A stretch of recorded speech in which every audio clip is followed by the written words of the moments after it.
raft of issues as we know it that is now taking the upper reaches of the headlines as far as also the judiciary is concerned, knowing there has been that flag fest between the president and the judiciary. Today is also the big day for the LSK with their demonstrations in this regard. We shall be looking at that. What does it really portend? What does it really portend moving forward? We have the East African courts also who are vilifying the government for what is happening with the judiciary currently. We shall also be looking at the new tax that the farmers are bound to be now, of course, remitting. That is the crop tax. What does it portend? You can see also politicians and farmers are crying foul regarding this development as well. And many other raft of issues that are coming to the fore. Also, your power bill is bound to be going up right now.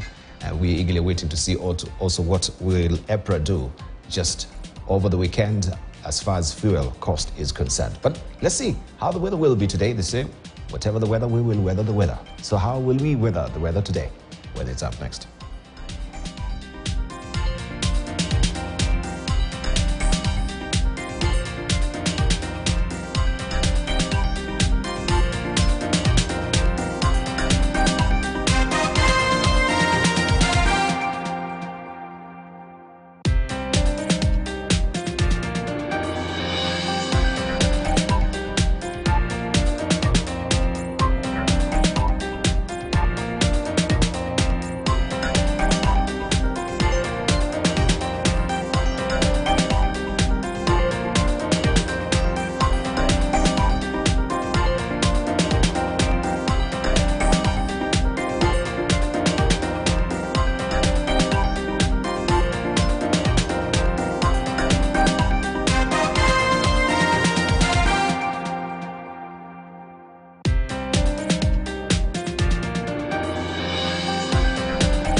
And here also is your quote of the day. Whatever you are thinking, think bigger. Whatever you are thinking, think bigger. So what are you thinking, right? Whatever thoughts are lovely, whatever thoughts are noble, whatever thoughts are good. If there is any praiseworthy, so the good book says, think about these things. I wonder what you're thinking this morning. If it's a teeny tiny, teensy weensy little bitty thing that you're thinking about yourself, you ought to think of yourself even bigger. Do not degrade yourself with the sentiments that you make about yourself. Maybe you've crossed over to 2024 with that particular sentiment that you cannot amount to anything, or you try and compare yourself to other people. But whatever you're thinking today, think bigger. This is what Tony CS is saying actually this morning. Hello, good morning. Let's see what is fresh off the press this morning. Allow me just to cross over to the bold paper to show you what is on the front page of the Standard. And this is what is headlining the front page of the Standard this morning, right? It's all about State House. And now State House will have a facelift. For over 117 years, it has never been given any lick and a promise. Right now, they want to renovate it. This is what is on the front page of the Standard right now. Facelift for 117-year-old State House. It is closed down for renovation. This is what is on the front page of the Standard this morning. As you can see it, nomad president. So the president will be a nomad right now for the next 2 months. It says, if my director may just pick up this particular publication, President William Ruto will be shuttling between various state houses and state lodges as the century-old State House in Nairobi undergoes extensive renovations following an assessment by engineers that the expansive colonial era structure was increasingly becoming unfit for habitation. This is a story that you want to follow on page 2 of the Standard this morning, closed for renovation. A picture of State House Nairobi, the country's seat of power that is undergoing renovations. Some operations are, however, still ongoing at the facility. 1907 is the year when the structure housing State House, then known as Government House, was built on a 700-acre property as the official residence of British East Africa Governor. 1,500, the number of people that a new presidential pavilion at State House Nairobi can accommodate. December, the month when repairs at State House Nairobi started. Since then, the president has operated from State House Nakuru and Eldoret State Lodge. This is where you can see all this development happening, even with the recent, of course, launching of the housing project in Eldoret. Also still on the front page of the Standard, Ruto Raila talks report set for implementation as Minority Leader Opiyo Wandayi says National Dialogue report set for adoption, I should say, by Parliament ahead of implementation. Cracks in Azimio as leaders train their guns on Kalonzo. A supremacy battle is brewing in the opposition coalition after the NAK Kenya party leader Martha Karua and Jubilee Secretary General Jeremiah Kioni hit out at Wiper leader over his remarks on a new Mount Kenya lobby group. You have a story on page 8 of the Status, not of the Status, actually it's still on my tongue, but of the Standard this morning. And puzzle of skills, where students scored grade E. Puzzle of skills, of schools, I should say, where students scored grade D. The A to Z of Africa Cup of Nations 2023, that is beginning this month, and also Pampered Paupers is all about the paramours as well. You can read all about it in the Pulse magazine that comes in handy for you every Friday inside the Standard. This is how it looks. The Daily Nation up next. Junior secondary school in trouble again. And the flag reads, state in a race against time to build new classrooms for grade 9 next year. That is what the flagger is reading here on education. Staffing crisis, school facing a massive teacher shortage, with TSC putting number at high of 42,000. We have syllabus wars, rationalization of learning areas to reduction in subjects, but textbooks aren't ready. And sibling rivalry, interns on contract who earn less feel they are superior to their primary school counterparts. And you can follow the story on page 6 of the Daily Nation this morning. Let's just also peek at what we have there on the front page, where we have the teaser, a peek into the thrilling but risky life of a bouncer. They are common in political events and nightclubs. You can read all about that on page 2 and 3, with the recent, of course, development that we saw also from the private sector, that there is need to train the security guards, bouncers as well are roped in. You can also read about the principals facing probe over withheld results. Examination Council, TSC, summoned head teachers of this. This is on page 7. And suspected serial killer to be held for 14 days. You now are aware of a story of Wahoo, the socialite that was found murdered in South B. Detectives will detain John Matara, the suspected serial killer and prime suspect in the murder of Starlet Wahoo, who was 26, for 14 more days in order to complete investigations. And we have MPs to defy court. They will be holding a hearing on housing bill. Parliament is next week set to embark on public hearings for the Affordable Housing Bill 2023, which seeks to provide a comprehensive legal framework for the implementation of the government's housing plan. That story is on the back page of the Daily Nation this morning. Raila plans consultative meetings across the country. Opposition leader Raila Odinga has lined up a series of consultative forums in at least 9 counties starting Monday.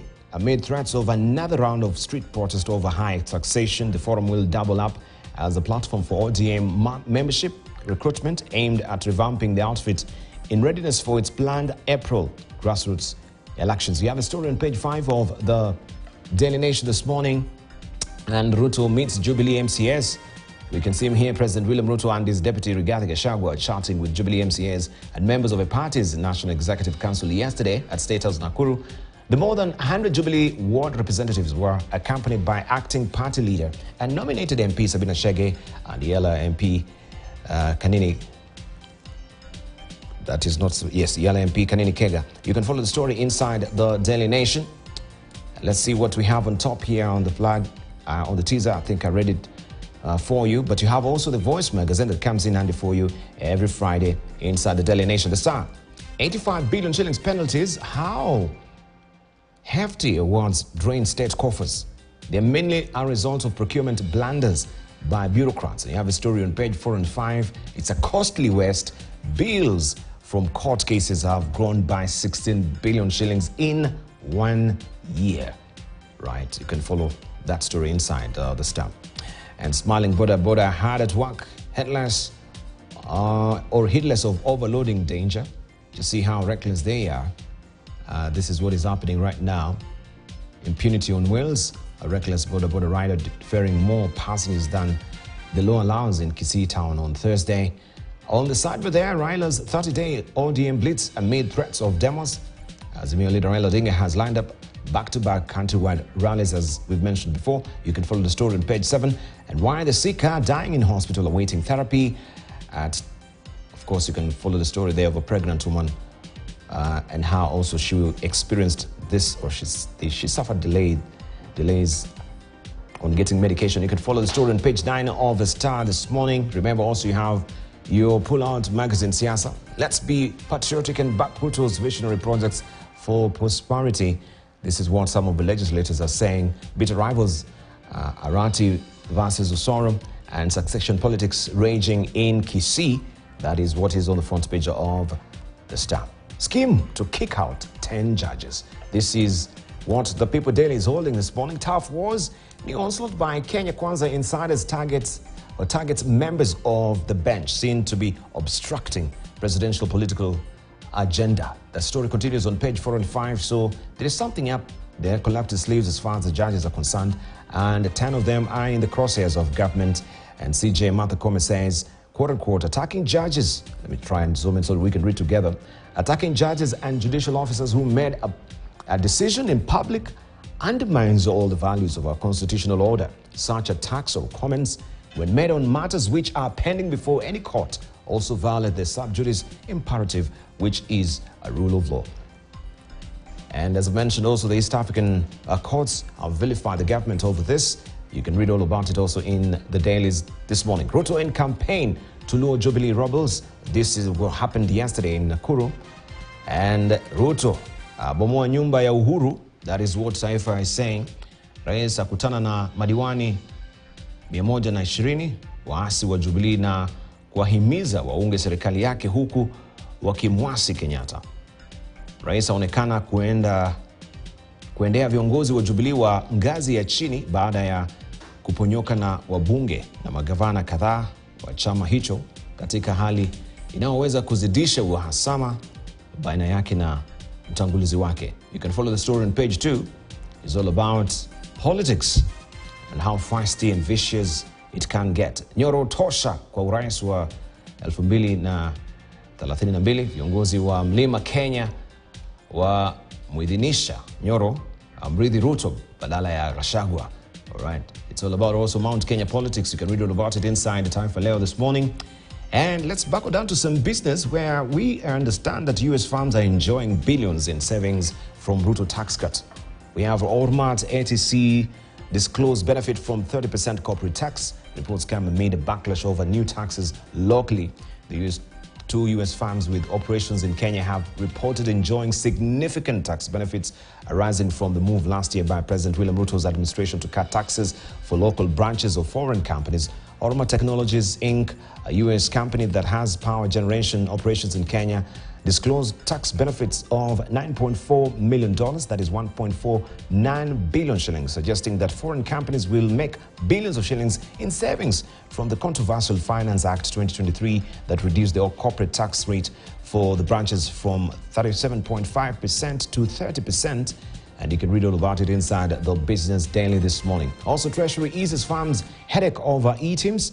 Business with difficulties in complying with the current configuration of electronic invoice tax management systems, ITMIS now have an opportunity to make an alternative system which fits their special needs. Right now, they've considered this because it could not be a one-size-fitting-all. That even Mama Mboga had to be on board of this as well. That you have to be compliant with ITMIS. Read all about it on page 5. If your turnover is less than 5 million, then you can actually seek another alternative instead of raising your tax invoice via ITMS.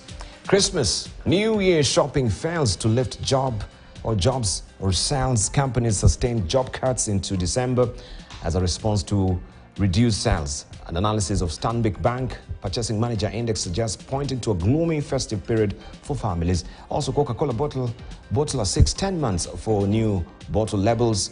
Remember, there was the need for them to be labeling what are some of nutritional elements, I should say, inside the Coca-Cola. That is now the story, and that is they're seeking more time to have that compliance. Traded coffee volumes, prices rebound on fresh crop. You can read all about it inside the Business Daily as well. Okay, let's see what we have on the front page of the Daily Monitor in Uganda. Save me from trial. Kitutu asks Museveni. That is what is happening in Uganda right now. Also, Beakama's second term at EC starts.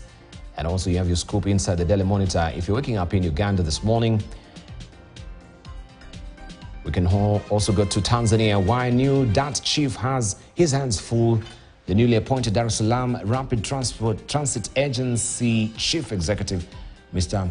Adhumani Kihamia, has a lot on his plate, and you can read all about it on page 3 of The Citizen this morning. Reasons the 1964 revolution still matters 6 years on is all tucked away inside The Citizen. Tanzanian passport gains more clout globally according to a new index, and Yala rules set for major review as well. You can read all about it inside The Citizen if you're waking up in Tanzania. In Rwanda, sectors set to drive Rwanda's economic growth in 2024. Rwanda's economy is projected to grow to 7% in 2024, ranking first in East Africa. You can follow the story on page 3. And of course, this is according to a new revelation from a UN report.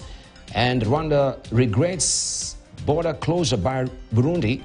That is a spot right now that is happening. Burundi, they've closed their borders. The government of Rwanda has announced that it regrets the unilateral decision by the government of Burundi to close its borders with Rwanda on Thursday, January the 11th. According to a related statement, the unfortunate decision will restrict the free movement of people and goods between the two countries, and it violates the principle of regional cooperation and integration of the East African community.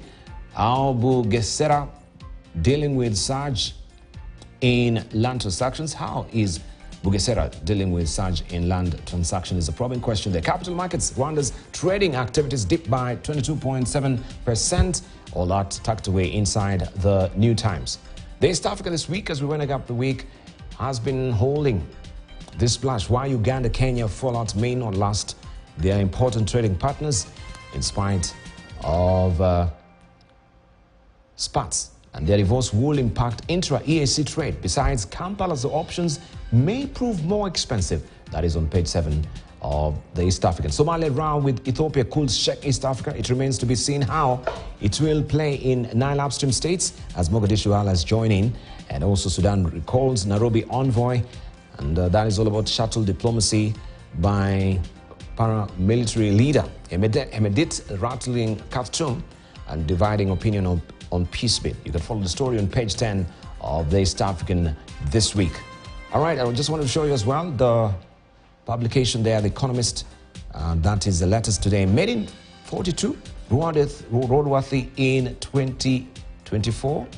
That is a probing question. And you can see this is a vintage there. But if you can decipher this, is all about the age of Biden, right? Made in 42, roadworthy in 24 or 2024. Willie Bankmaster, that has been a catnip issue as well as far as the US election is considered. That is The Economist. Also, Israel, Hezbollah can war be avoided? The stakes in Taiwan's election, and an interview with Volodymyr Zelensky. The surge in artificial intelligence nationalism. That is The Economist. The Newsweek, how many is too many? The death toll in Gaza has raised questions about Israeli tactics in its war on Hamas. And this is what is on the front page of the latest copy of the Newsweek, as you can see it here. And also, if you've not grabbed a copy of the Foreign Affairs, this is a January-February publication, 2024. And the self-doubting superpower, America shouldn't give up on the world it made. There is an article that has been written there by Farid Zakaria. Zakaria there. The Middle East remade. Maria Fantapi and Vali Nasser. Why Israel slept. Amos Yedlin and Udi Evental have written this as well. Let's see what we have on the editorial cartoons. Lastly, before I introduce my my guests, and of course they can decipher these cartoons with us as well. This is what has been drawn by Victor in the Daily Nation today. Pay up or we impeach you. And who is asked to be paid or to pay up? This is a very emaciated cow, as you can see it there. And we know the latest parts between the government and the legislatures as far as the CDF is concerned. And we can see we have the Cabinet Secretary of Finance there, Treasury, CS Ndungu, pleading with the cow. Actually, is in a whippy-teary mode right now. You can see tears, of course, dripping from his eye there. As you can see, the land is dry as a crunch, and there is no milk. Ng'ombe amechoka, right? Ng'ombe, pay up or we impeach you, right? So that is the latest development that we have as far as CDF is concerned. We'll run you by it just momentarily. And beep, beep, beep, beep. This is how now our meters are actually making noise in their houses. It's irritating sometimes. And it's all about tokens. Yesterday, we just got an announcement that also power is bound to be going up. So sooner, even your tokens will be beeping more, right? This is the new reality we are having. And you can see Kenyan there is being saddled with that heavy burden of the cost of power.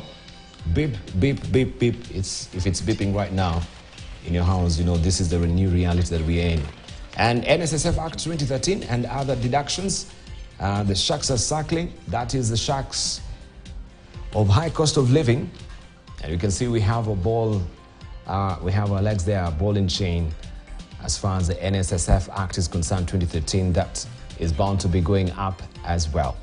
That is the latest that we do have. But let me just start by asking one of us who is a farmer and can relate to this cow as well. This is Kipruto Rapkirwa, right? Looking at your cow right now as it is and the CDF, and you're trying to really milk out everything that it has right now. What do you say? Pay up or we impeach you? We've seen the legislators saying that they want to impeach the CS Treasury, but he's come out saying, of course, defending himself, that you cannot impeach on a non-constitutional issue, right? Because lack of funds is not his making. Well, I sympathize with the CS because I do understand he's a good man. And despite his well-intentioned thoughts, he runs the risk of being caught in a mess. You can realize, for those of us who know something about cows, the cow is dripping from the mouth means it is sick. Mm-hmm. That's one signal. The second issue is that the place is dry, therefore there's no water, and there is no grass, and there's no even hay around the cow. So which means the cow is underfed, and people expect milk from the cow. So, and I can see my colleagues on the other side shouting from Parliament that they are going to impeach the CS, which is a misnomer. Perhaps they do not understand the state of the economy, or they have just chosen to ignore all the signs because they've been told that the economy is stable, and apart from this stability, the economy now is on the rise. A situation that I know within the region, we are the worst performing among all the countries of the region. Indications that are given by even our own banks, KCB and Equity, which have branches within the region. We are the only country that they were making paltry in terms of profits. And therefore, I think it is an indication that we are overtaxing Kenyans. The money is not there because the economy is sick. The economy is sick. Let's hear from Professor Fredo. Happy felicitations for the good year. Good to see you. Happy New Year. Happy New Year, my brother, and all my seniors here. I think that Professor Njuguna Ndungu even Churchill is your senior. Well, I mean, I'm a veteran activist. I'm his senior. He's right. yes. You know, when you look at Churchill's career I'm changing careers. You know, I was a professor, and no longer now a professor. We are focusing more on how we can change this country in many ways. And I think I'm not even 1 year old in this. So the likes of Churchill and all of you guys would be people I look forward to help. You know, in this world, the more you learn, the more you listen, the more you get mentored, the better. But anyways, to the CS thing, unfortunately, those asking to impeach the CS is not the solution. Because we know we have somebody called William Ruto, whom it does not matter who is in charge because decisions they are not making. Does the CS make the economic decision he makes? Because the CS is a very qualified economist. He's been in World Bank, he's been in IMF, he knows those things. But how comes that he cannot make a decision that looks like him? When you saw the CS when he was in other places, for example, when during his central bank, when he was working under Uhuru Kenyatta, you could see that his genius could work. You could see the former CS for Treasury under different president, for example, under Kibaki, the CS input was there. But if you look at that cabinet, in fact, among the most qualified CS there actually is him. But why are we not seeing his brilliance working? So impeaching the CS is not the solution. The issue is that the CS has backed something called bottom-up economic transformation agenda. And as an economist, I know there is no such a thing. There is no such a thing. It's a wrong economic model. It's William Ruto's agenda, and he's furthering an agenda which has not even aligned with his own economic philosophy. So if you look at that, that cow, I don't think that cow can produce milk at all. In fact, even if you look at the issue, you can see there the CDF there. The cow is expected to also produce CDF. Now he was saying that he cannot be able to release CDF money. And parliamentarians who are doing all these things, I told them when we presented a memorandum during the Finance Act, I told them, you guys, you want to pass the Finance Act, it come to eat you. Because when you pass the Finance Act, we won't collect enough taxes even to pay you. So if you look at all the parliamentarians we have in Kenya, is there somebody sound enough there to make a decision that can be able to help economically? Because by passing a Finance Act, which we warn them, won't collect them enough money, even to pay themselves. And now they are coming back now blaming the CS. Then they went to I was telling the president, now things are not working. Then they are the same people trying to explain how the economy is not working. I think that the parliament has missed their agenda.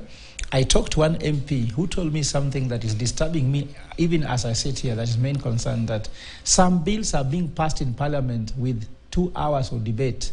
When a bill is being passed in parliament, the 2 hours debate, when we have 300 MPs, you tell me even whether there's even time even to deliberate on that bill. And the president is putting money in these MPs. I know there's also money, soon I'll tell you, so that they can pass these bills, because the MPs are broke, they're in debt. And because they are in debt, they are being bankrolled by the president to take over. That's why parliament is completely emaciated. We don't have a parliament. In fact, if you call on God, I think this parliament was supposed to be there, because 13th parliament, 13 is a bad number. We're supposed to move from 12, then we go back to 1. And this 13th parliament is going to be the worst performing parliament ever. I've not seen any bill coming to parliament that changes the lives of people. And all bills go to State House first, and then the president agrees whether they should be passed or debated or not. So according to me, the cow is suffering because the MPs are not doing their work. They have forgotten that, according to this constitution, MPs are the opposition that should check on the executive. And of course, the CS, Junguna is just a victim of circumstances rather than the cause of the problem in the economy. All right, let's hear from Martin Law. Good morning, Doctor.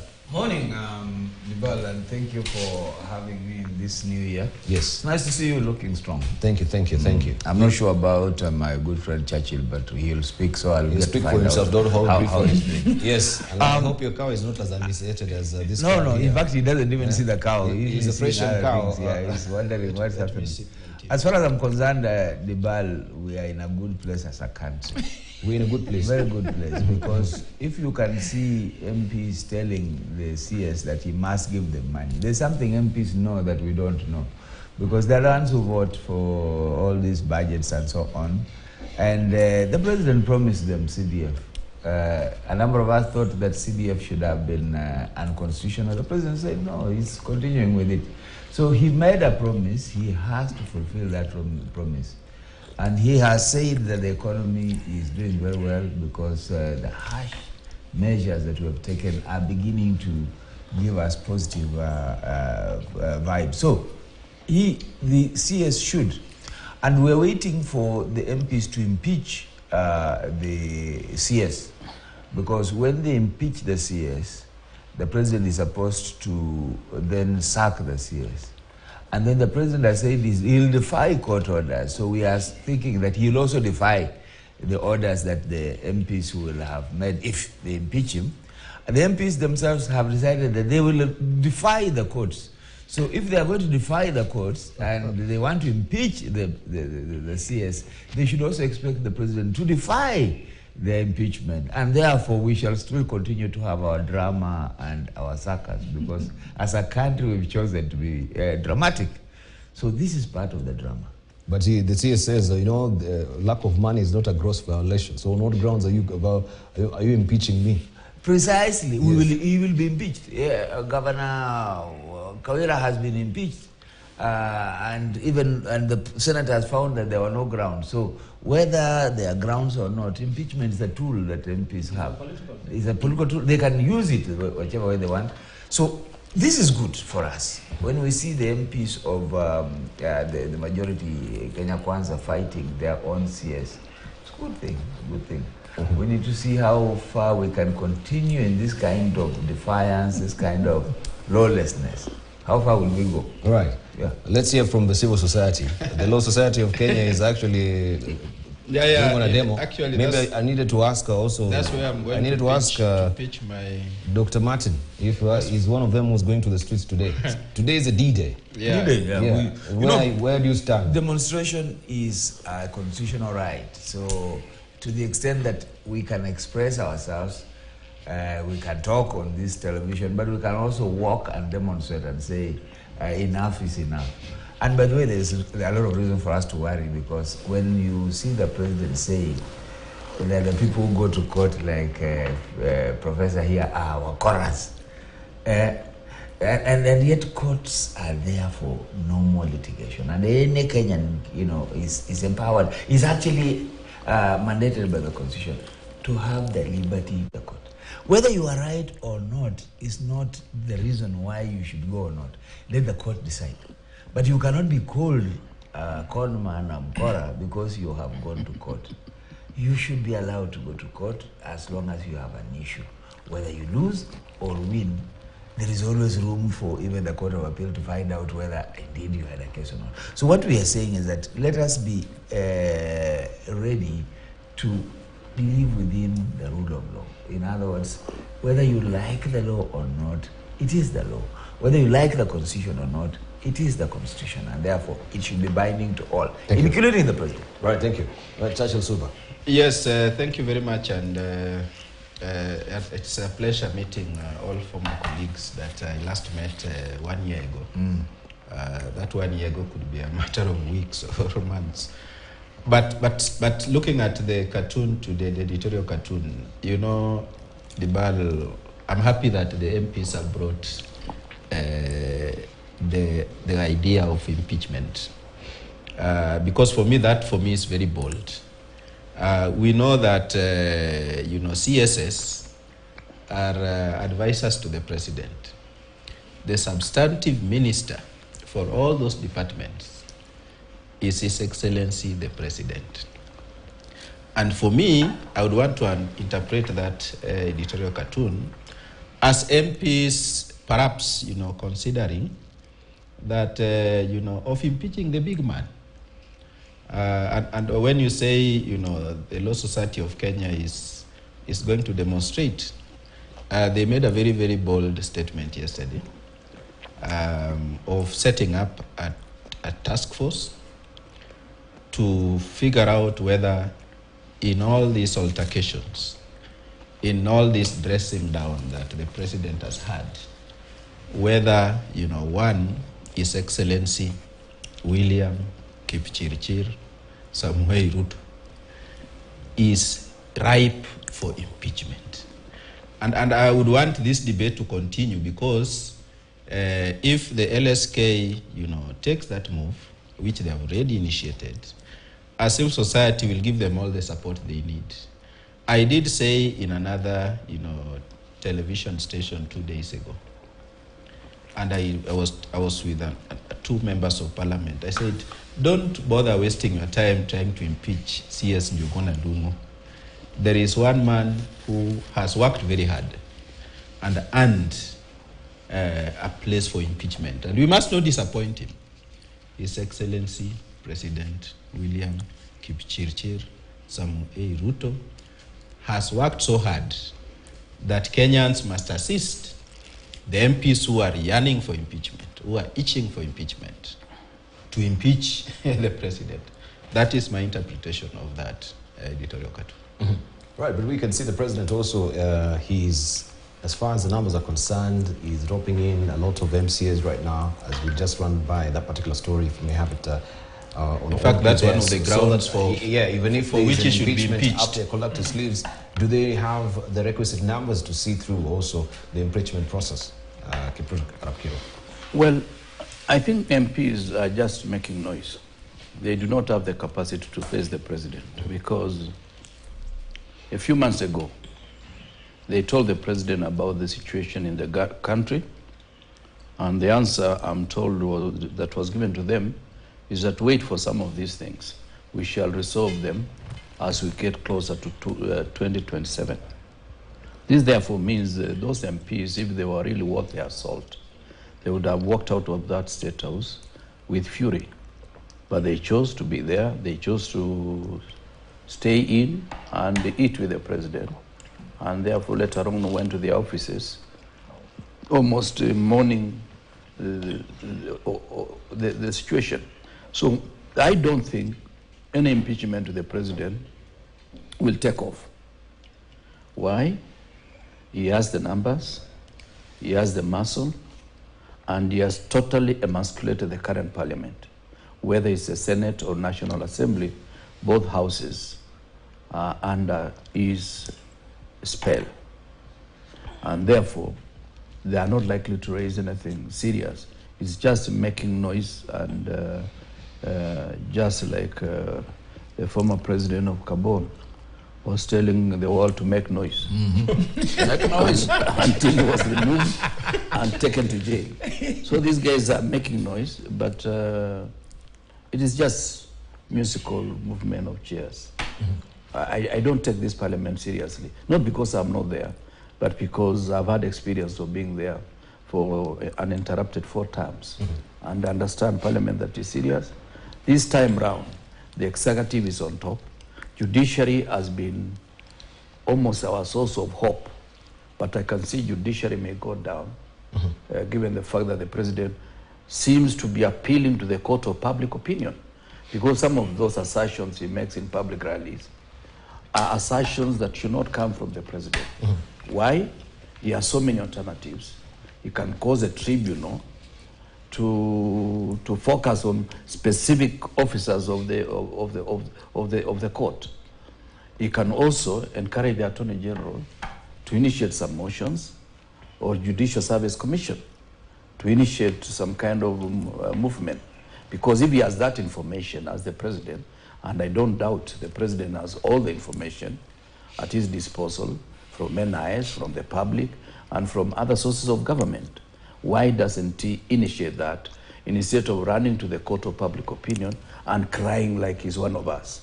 The president is not one of us. Mm-hmm. He has the power, and he has the means of achieving what is good for Kenya, if that are his intentions. But what I know is just on a campaign mode, preparing himself for 2027.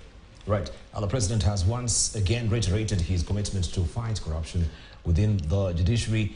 The president, during a development tour of Nyandarua, said he will not allow litigation from a few people to derail his agenda for Kenyans, including the housing and universal health coverage.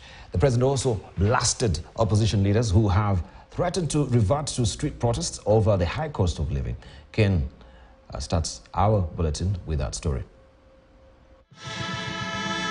President William Ruto and his deputy Rigathi Gachagua were today on a development tour of Oljororok and Olkalau in Nyandarua County, where they commissioned Boiman Kwamombi Road, a 680 million shillings water and sewerage treatment plant, and inspected the ongoing construction of 2,500 affordable housing units in Olkalau. Ni kazi ndio itaendelea.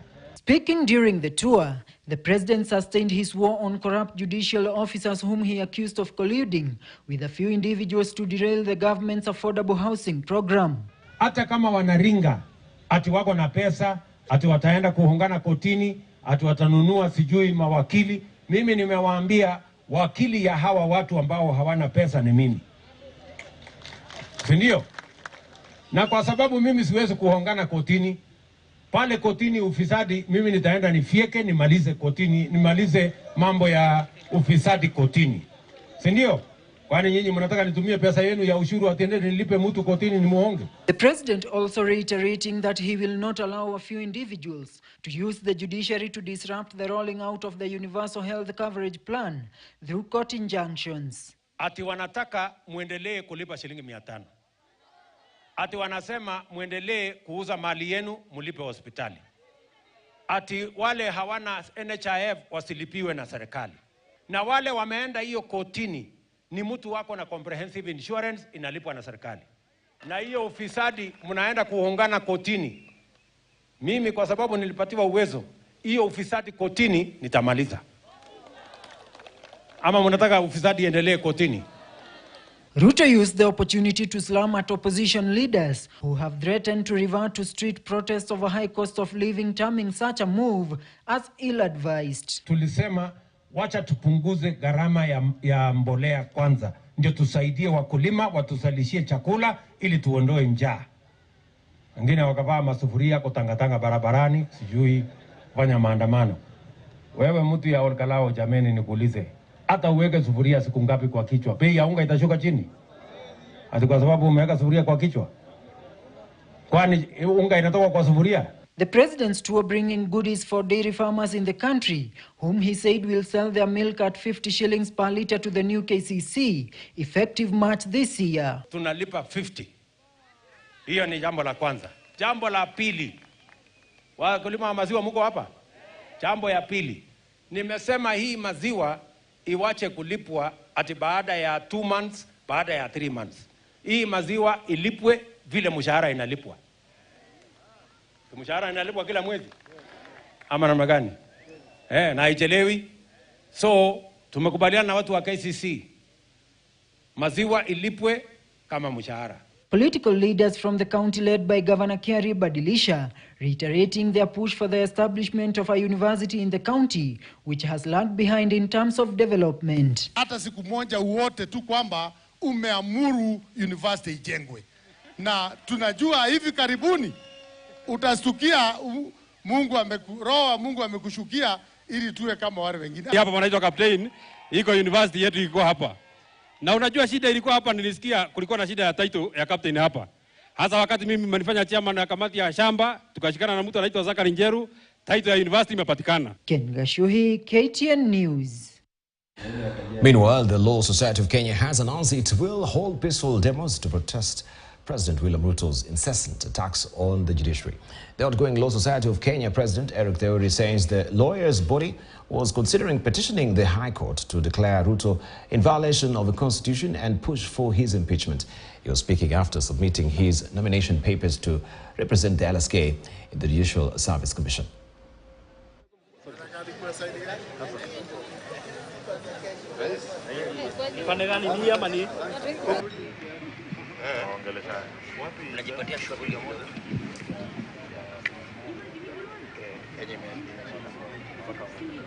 The president of this country is not above the law.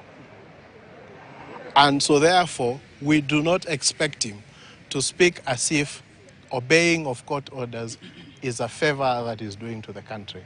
It is a constitutional requirement.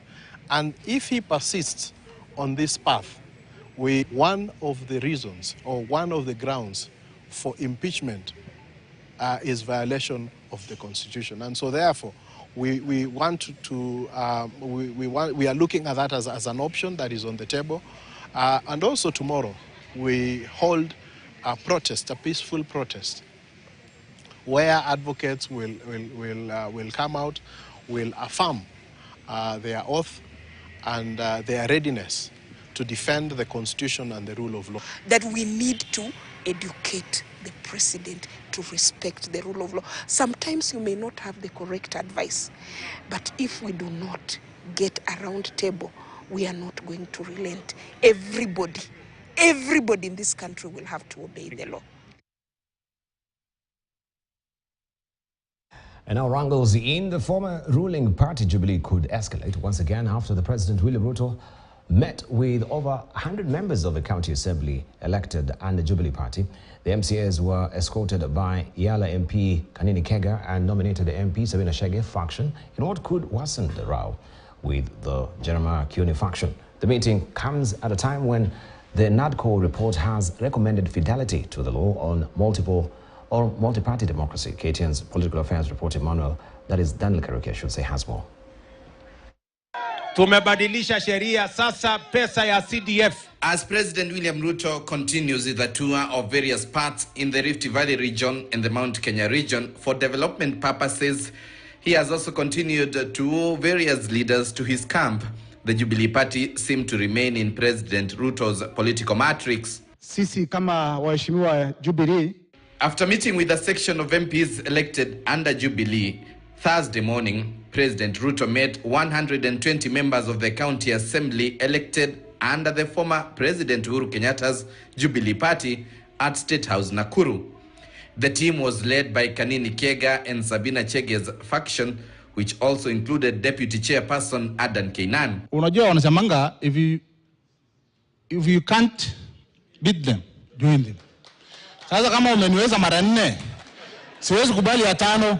Sisi wa Samburu tumesema hatuwezani na vita, hatuwezani na siasa. We have a lot of challenges kule Samburu for us to be fighting na kupigania siasa. Tumesema tutasupport government agenda. So ya kwanza ni kukushukuru kabisa kwa vile umetushikilia Bwana Rais. Na umeshika neki ya hii chama, umeshika secretariat ya chama, tunakushukuru. Na vile tunasema ya kwamba twende mbele pamoja. The leaders vowing to support President Ruto's agenda. You are a very unique leader because you have made hard decisions which are made by very few people. Tukitoka hapa tuangalie mbele. Tuangalie mbele kama Jubilee kwa sababu hatuwezi rudi kule tulitoka sasa. We have our patron. So sisi kama inside parliament katika NEC will support you because we know you are making good decisions for Kenyans and we know that is the decision that Kenya requires. On his part, President Ruto says he's ready to work with all leaders. You are elected on a manifesto, a plan that you must implement. And you shouldn't allow anybody to distract you from that manifesto. Watu wanataka tu unachaguliwa na unataka tu kupigiwa makofi throughout. Why? Hakuna mtu anachaguliwa kupigiwa makofi. We have to change our country and I am telling you we are going to change Kenya. Hawa watu wanatupigia makelele saa hii ndio watakuwa wanatupigia makofi zaidi hapo mbele. But the latest move could open a can of worms within the political arena as Azimio coalition has been up in arms castigating the president over what they have termed as weakening the Azimio coalition by wooing members from their camp. Jubilee Secretary General Jeremiah Kioni has on several occasions dismissed the meetings by Kanini Kega faction, saying they do not represent the party. This coming at a time when Parliament is set to debate the NADCO report.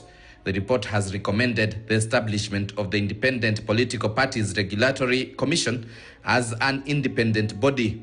Aggression against the political parties resulted in a situation where Kenya Kwanza now have an artificial majority. Thank God they do not have 2/3. Yeah. Now, so at least we're able to agree on that. Will Kioni faction maneuver Kanini Kega, Sabina Chege, Adan Keinan and President Ruto's onslaught on Jubilee Party? Daniel Kariuki, KTN News, Nairobi. All right, circus of a party and the judiciary, and just to, of course, prime you as well this morning is that scheme to kick out 10 judges also up the collective sleeves of the government. The new onslaught by Kenya Kwanza insiders target members of the bench seem to be obstructing president's political agenda, and the East African Court of Justice as well has vilified this particular move by President William Ruto. and we'll give you that particular brief as well. Let's just come to you, Professor Fedogola, on this latest development as we can see. It seems they are targeted numbers, but the whole judiciary is being brushed by a broad brush stroke here by the president. Yeah. And people are saying, well, if you know the numbers, if you know the people who are having their clammy fingers in the coffers of corruption, why can't you just go full steam ahead with them instead of actually castigating the whole judiciary? So this is bound to be very murky, and it seems that the president is very unflinching in terms of this particular statement. He's not rolling back. Yeah. Debal, I think there's, as a country, there are some things we need to agree on, that there is nothing negotiable. That's why at Linda Jamu we hold that we are partisan to the Constitution 2010. And the Constitution 2010 holds that judiciary, executive, and legislature are equal arms of government. I do not see any other arm of government that is subordinated by the other. So the president needs to get this very clearly. But I've always said here in this show, but also in public, that we have a fourth arm of government, which is unofficial, which is called State House. Because everything seems to be, the president thinking that this State House now is the appendage of all these three arms of government, and he has a supervisory role over all of them. Like he says, me, I can finish judiciary. Me, I can finish judiciary. You cannot. You cannot finish judiciary. In fact, the president has to be told this in unclear terms. Are there grounds for impeachment for the president? There is too much grounds to impeach, and I agree with my brother Churchill that he has worked so hard to earn this title of impeachment. Another thing that people are trying to say as misnomer, and you know very well that this thing called numbers, what are numbers? Numbers, you can wake up tomorrow and you don't have them. And anybody thinking that we cannot gather numbers to impeach the president, we can lobby. And I'm sure that we will have a very serious countrywide ways to lobby and to mobilize. Like you see, Linda Jammeh is going to launch next week on Monday what is called Stop Ruto campaign. Stop Ruto campaign, one is stop him from fighting judiciary, stop him from corruption, stop him from these excesses. And this is going to be over all the county halls we have in the country, 40. So how do you stop him on corruption? He's the one who's actually trying to touch the flow of corruption. Even the most corrupt person in this country is William Ruto. And I can tell you, if you would be head of state today... But you don't have any evidentiary documents. Evidence are galore. All the cases which have been drawn without evidence. Can you imagine the case of, for example, let's talk about Rotich. Who was Ruto's head person to collect money from Treasury? It was Rotich. How, in fact, the DPP should be sued for what he did. How do you take 41 people who are, for example, witnesses in a case, and they have files where they have put their witnesses against Rotich? Then the only thing in case was, like you mentioned, then when they work, then they say nothing, then they say there's no evidence. I think that there's a serious issue there. There's a serious issue upon how costs have been drawn. Gachagua's 7 billion shillings scandal was returned to him. Under what circumstances? We have never seen the massive withdrawal of corruption cases in any government apart from this. Could that be also why he's actually adamant that he wants to see corruption stopped within the judiciary? Let me tell you what, my brother. The finance levy, anytime you touch where Ruto's money is, you see the body language. If you touch anything like these things of insurance, you see the guy gets mad. If you touch house levy, he goes crazy. It's all about money for him. It's not about the judiciary. It's not about the constitution for me. And if I could be able just to explain this clearly, these judges, we know them. Any judge earning 1.5 million shillings and above will be contributing at least 75,000 shillings per month in house levy. So these judges are personally touched. And I can give you a story. When I was in Strathmore, during COVID-19, we had around 320 staff who are junior staff, for example, those working in the cafeteria, alone, and all those things. And because the university was closed, somebody proposed that we lay them off, but keep the core staff like faculty, some senior admin staff. And I said, no. You can lay all the staff members and their salaries cannot pay us. But a cut of 50% for the senior staff like professors, directors, all those people can keep these guys at work. So we took a salary deferral of 50%. Well, after I said that, I moved this motion, the VC and the team agreed with me, then that was passed. Let me tell you what about. The day I received a letter personally that Fred, this VC and the team have decided that your file will decide by 50%. Then I felt it personally in my sofa set. I looked at my wife on the face, I looked at the kids, I discovered things are changing. So these judges can go to court and declare the house levy is legal, but then you come home and you look at your payslip, you look at your bank balance, and it's affecting you personally. You just take 75,000 times 12, that's around 900 and something thousand shillings, isn't it, in a year? If a judge is going to stay in judiciary for 8 years, multiply by 8 years, how much money are you losing? Around 7.6 million shillings. To buy a house you don't know. And some judges have 3 houses, maybe one house in Karen, another one in Kitisuru. They don't need those houses. So I'm thinking, and this is my prayer, that because this is hitting the judges directly, you know, there are some cases where if you declare, even if you are given 1 million shillings, if at all they are ever given, because I doubt it, then you go home. But this one, you can be given 1 million shillings, if at all that is the bribe he's talking about. Himself, he can give them, if he does give them. If the judges take that million shillings, you're losing 7.2 million shillings personally. What is the gain? So for him to corrupt the judges, he has to give them at least 10 million shillings and above. Where is that money coming from? How many judges are there? So the myth that judges are being corrupted is a myth by him. Mm-hmm. In fact, I can show you, on Tuesday, those news that was reported here are getting that President Ruto says he's resisted overtures to use money to seek favorable court rulings. If a judge went to him and sought money from him to have a favorable ruling, we want to know that judge. The president has attorney general. He has money. He has access to a lawyer that money can buy. Mm-hmm, thank you. So all this is just shifting attention from Kenyans, and I think the president needs to know that he cannot control judiciary. And if at all someone controls judiciary, me and you have nowhere to go. Thank you. And that's all Kenyans must fight. Thank you. To ensure judiciary remains independent. Right, time has ticked up to 7 o'clock on the nose. We want to take a short break. When we circle back, we hear from Dr. Martin Olo, also, who is the head of Faculty of Law at Daystate University.